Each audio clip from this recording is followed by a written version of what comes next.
احذروا الدنيا. إذا أمات الناس الصلاة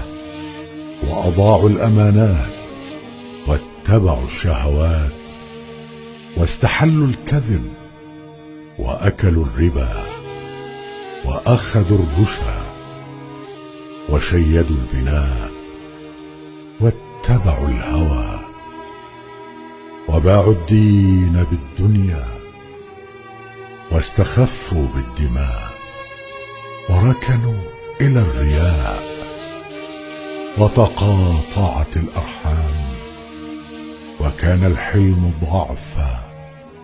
والظلم فخرا والأمراء فجرا والوزراء كذبا والأمناء خونة والأعوان ظلمة والقراء فسقة وظهر الجور وكثر الطلاق وموت الفجأة وحليت المصاحف وزخرفت المساجد وطولت المنابر ونقضت العهود وخربت القلوب واستحلوا المعازف وشربت الخمور وركبت الذكور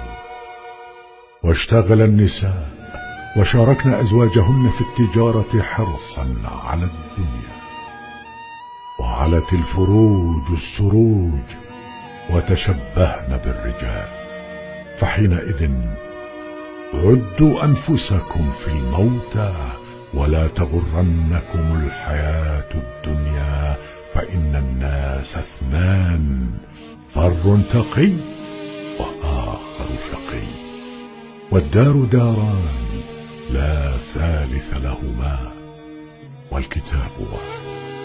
لا يغادر صغيرة ولا كبيرة إلا أحصاها ألا وإن حب الدنيا رأس كل خطيئة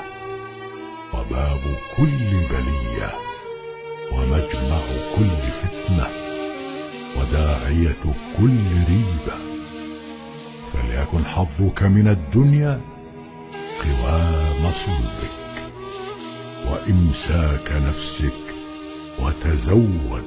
لمعادك.